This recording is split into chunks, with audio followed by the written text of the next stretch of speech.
تمام اکابرین طب، علماء طب اور طب کے میرے ہم سفر ساتھیوں، السلام علیکم۔ چند منٹوں کے لیے حاضر ہوا ہوں بغیر کسی تمہید کے۔ اپنی بات آپ کی خدمت میں پہنچانا چاہتا ہوں، یہ سبق بھی ہے اور پیغام بھی۔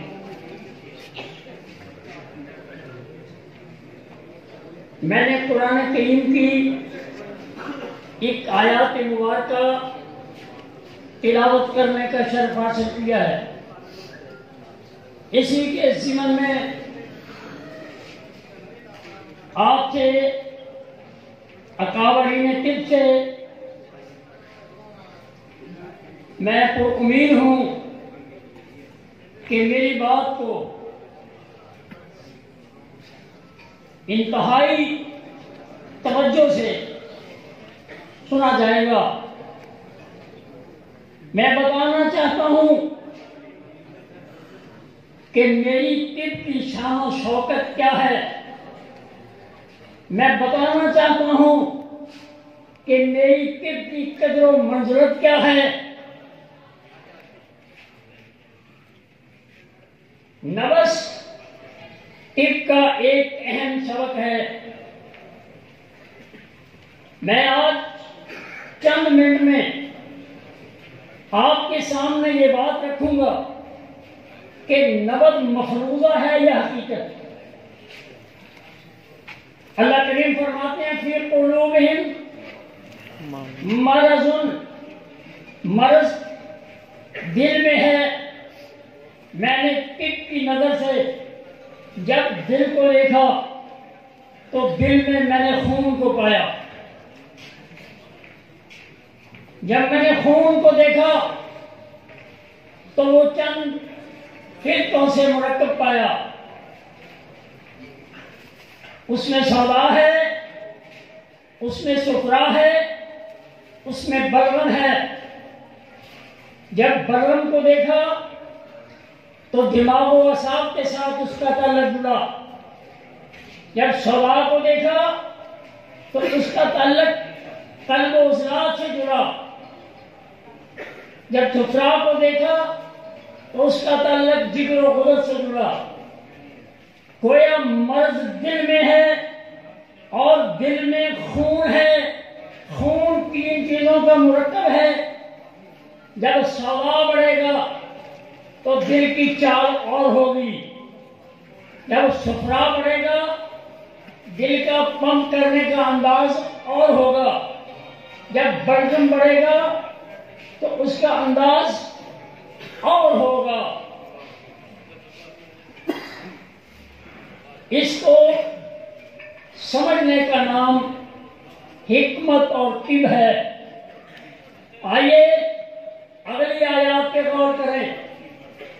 اللہ کریم فرماتے ہیں فی قلوبہم مرض، اگر آپ نے اس راستے کو نہ اپنایا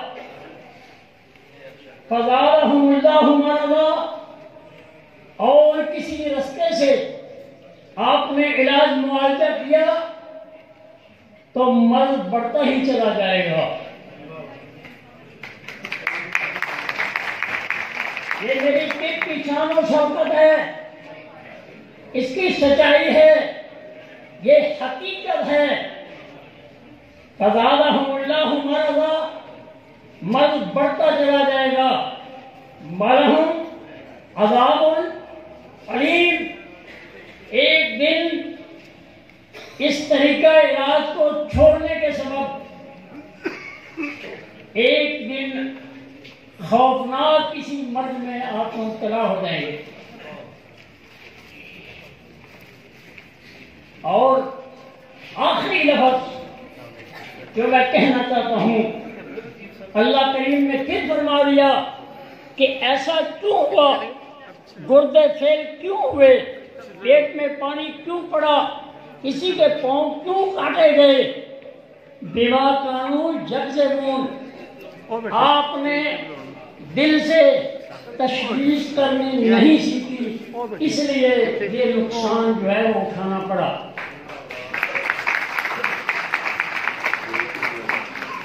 آئیے اپنے اس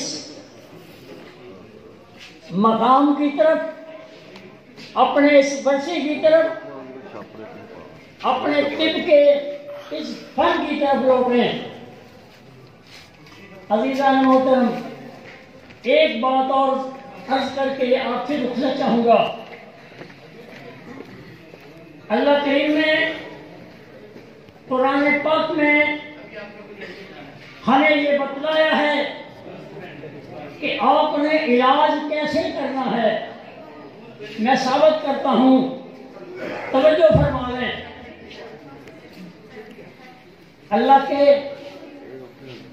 پیغمبر کلیم اللہ موسیٰ علیہ السلام دعا فرماتے ہیں کہ اے الہی، میں فرعون کے دربار میں جا رہا ہوں، رب اشرح لی صدری ویسر لی امری واحلل عقدۃ من لسانی یفقہوا قولی، میرے سینے کو کشادہ کر دے، میرے زبان کی روانی زیادہ فرما دے۔ میرا سوال ہے کہ کیا یہ دعا قبول ہوئی؟ میں کہتا ہوں ہاں، دلائل کے ساتھ۔ اللہ کریم نے فرمایا ہے میرے کلیم اللہ موسیٰ، جب آپ فرعون کے دربار میں جائیں گے تو اپنا ہاتھ بغل میں دے کے باہر نکالیں، وہ سفید اور چمکتا ہوا نظر آئے گا۔ اطباء کرام میری اس بات کو سمجھ گئے ہوں گے کہ زبان کی اٹکن، زبان کی سختی، وہ خشکی کے سبب قلب و عضلات کے تحت ہوتی ہے، اور اتنا سفرا پیدا کر دیا گیا کہ موسیٰ علیہ السلام کا ہاتھ بھی بغل میں دینے سے چمکنے لگ گیا۔ تو صوبا کو، خشکی کو ختم کرنے کے لیے سفرا کا پیدا کرنا یہ طریقہ علاج ہوا۔ یہاں قدرت بھی ہے اور قانون فطرت بھی۔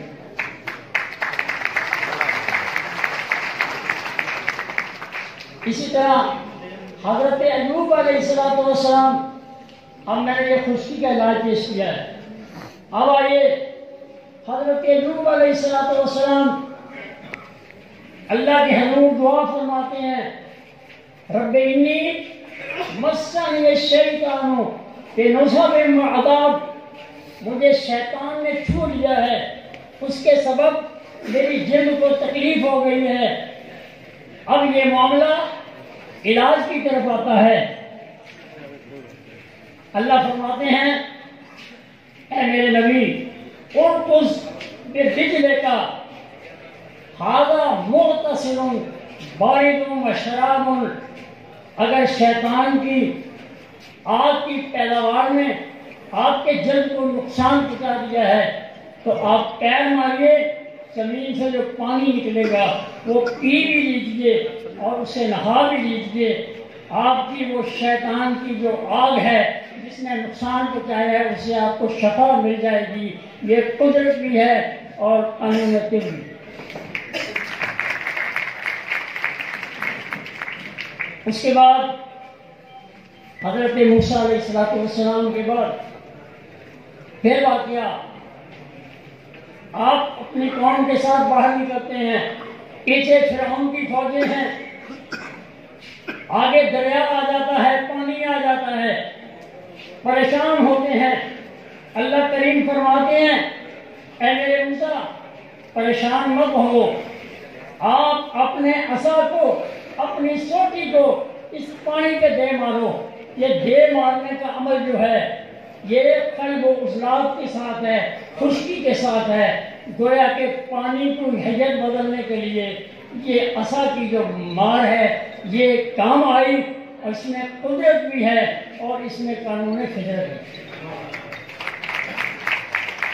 خشکی کا علاج گرمی، گرمی کا علاج تری، اور تری کا علاج پھر خشکی مانگتے پھرتے ہیں اغیار سے مٹی کے چراغ، اپنے خورشید پہ پھیلا دیے سائے ہم نے۔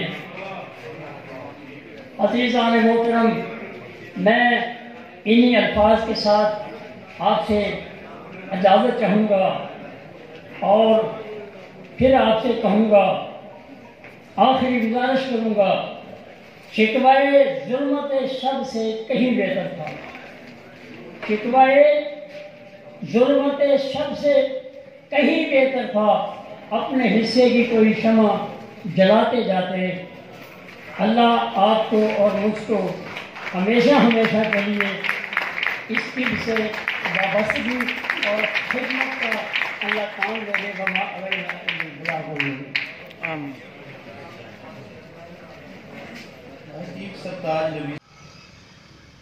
السلام علیکم جی، حکامات سے گزارش ہے کہ آپ ہمارا یہ یوٹیوب چینل طب قدیم جدید سنیں، اور اگر آپ کو ہماری ویڈیو اچھی لگے تو آپ اس کو سبسکرائب کریں، لائک کریں، شیئر کریں، اور بیل آئیکن گھنٹی کا بٹن جو ہے اس کو دبائیں، بیل آئیکن کو پریس کریں تاکہ ہماری تمام ویڈیوز آپ تک باقاعدگی سے پہنچتی رہیں۔